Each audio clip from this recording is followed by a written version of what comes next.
Matinding pagsubok ang kinakaharap ng mga magsasaka sa Benguet dahil sa mga naranasang tagtuyot, bagyo at landslide noong 2023.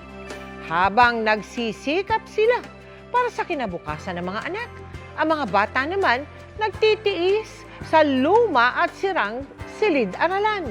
Kaya nagpatayo roon ng GMA Kapuso Foundation ng 3 classroom na nagamit na ngayong unang araw ng eskwela. Ngayong pasukan, mga pinagluma ang gamit pang eskwela muna ang gagamitin ng mga anak na magsasakang si Ferda na taga-Bugyas sa Benguet. Malimit, ganito raw ang kanilang sitwasyon tuwing pasukan, lalo na kung hindi maganda ang bentahan ng kanilang pananim. Yung presyo ng patatas ngayon, yung XXL yung per kilo dapat po nasa 60 or 70, ma'am. Bukod dito, nagtitiis din ang kanyang mga anak sa kanilang lumang eskwelahan. Nasira ang kisame at ang dingding, gawa sa pinagtagpi-tagping yero. Nasira kasi ito dahil na rin sa kalumaan at sunod-sunod na bagyo noong mga nagdaang taon.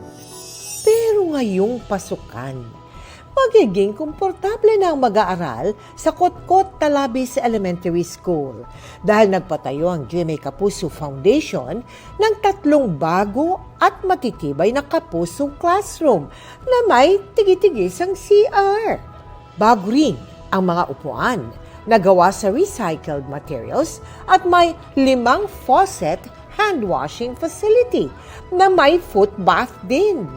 Dahil hindi patag ang lugar, nagpalagay tayo ng riprap sa taas at baba ng eskwelahan para matiyak ang kaligtasan ng lahat sa tulong ng LGU at mga magulang. Hindi kayo matitibag kahit na intensity 8 earthquake ang tumama dito. Ginawa rin natin para kahit na tumama ang bagyo up until 300 kilometers per hour.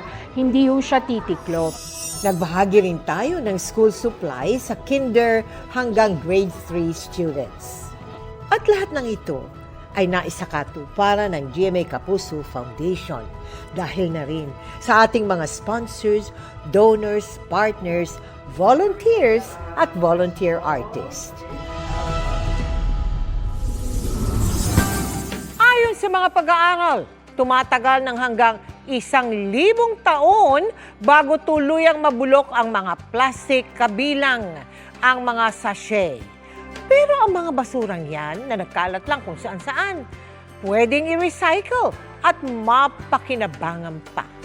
Gaya ng mga silya na ipinagkaloob natin sa isang paaralan sa Benguet sa ilalim ng Kapuso ng Kalikasan Project ng GMA Kapuso Foundation. Tinawag ng World Bank na isang sachet economy ang Pilipinas dahil sa pagtangkilik ng mga Pilipino sa mga produktong tingi-tingi o yung mga nakasachet. Sa kanilang datos noong 2019, tinatayang 163 million sachet kada araw ang nakukonsumo ng bansa. Pero hindi lahat ay nare-recycle. Kaya marami ang nakakalat o bumabara pa sa mga kanal at estero. At ang malala, napupunta pa sa dagat. Kaya bilang bahagi ng Kapuso ng Kalikasan Project ng GMA Kapuso Foundation at sa pakikipagtulungan ng Gardenia Bakeries Philippines Incorporated, ang mga patapon na plastic wrapper at sachet gagawin nating school chair. Itong single-use plastic na ito, dinadala sa mga planta kung saan nililinis, tinutunaw at ginagawang mga silya. Mas matibay na, mas nakatulong pa tayo sa ating mundo. Isa sa mga unang eskwelahan na ating nabigyan ng recycled chairs ay ang Dagadag Elementary School sa Mangkayan sa Benguet, kung saan tayo nakapagpatayo ng Kapuso School noong 2024. Dumadami na kasi ang mga estudyante roon, kaya ang ilan, monoblock chair na lang ang upuan. Yearly na tumataas yung enrollment mula noong 2022. Sa 76, umabot sa 100, 20. Yung upuan, hindi po nadaragdagan. Binigyan rin natin ang kinder hanggang grade 3 students ng school supplies at tinapay na pambaon. Sa kabuuan, 148 recycled chairs ang naipamahagi natin sa Dagadag Elementary School at Kotkot Talabis Elementary School, ang ating bagong Kapuso School sa Benguet. Mamamahagi rin tayo ng silya sa mga pinapagawa nating Kapuso School sa Rizal.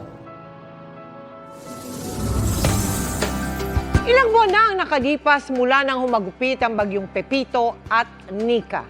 Pero hirap pa rin makabangon ng ilang taga-Kasiguran Aurora at Dinapigue Isabela. Ang iba nga, hindi raw makumpleto ang mga gamit pang eskwela ng mga anak. Kaya naghatid ng school supplies ang GMA Kapuso Foundation. Kabilang sa nabigyan, mga katutubong dumagat at agta.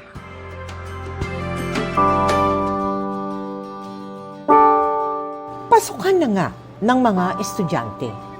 Pero si Lily, na anak ng mangingisdang si David, hindi pa nabibili ng gamit pang eskwela. Bukod sa hindi araw-araw sagana ang huli ng isda, nangihiram lang si David ng bangkang pangisda. Halimbawa po, manisig ka ng isang araw, wala kang mahuli. Sa isang araw naman, bigla naman pong makadami ka naman pong uhuli. Ang agta namang si Christine, kumikita lang ng 450 piso kada 2 linggo sa pagtatanim at pagtitinda ng gulay. Kaya hindi maibili ng gamit ang nag-iisang anak. Mabawi na lang siya sa pagbabantay sa anak sa eskwelahan at pagtuturo rito kahit sa bahay. 3, 4, 5. Nag-aral din po ako hanggang grade 1 lang po. Tapos nung hindi na ako pinapapasok po nung nanay ko kasi nag-aalaga po ako ng mga kapatid ko po. Yun na lang po yung kaya kong ipamana sa kanya yung magkakatapos po siya ng mag-aaral po. Kaya ang GMA Kapuso Foundation nagtungo sa Kasiguran sa Aurora at Dinapigue sa Isabela para mamigay ng kumpletong gamit pang eskwela para sa unang hakbang sa Kinabukasan Project. Napakalaking tulong po na mabigyan po sila ng school supplies sapagkat napakamahal po ng notebook na isisingit lang po nila makabili ng paisa-isa. 1,984 na kinder hanggang grade 3 students, kabilang ang anak ni David at Christine sa ating nabigyan. Kami po ay nagagalak at lubos po kami nagpapasalamat sa GMA Kapuso Foundation sa ibinigay pong mga supplies sa aming mga mag-aaral. At sa mga nais na makiisa sa aming mga projects, maaari po kayo magdeposito sa aming mga bank account o magpadala sa Cebuana Rulier. Pwede ring online via GCash, Shopee, Lazada at Globe Rewards.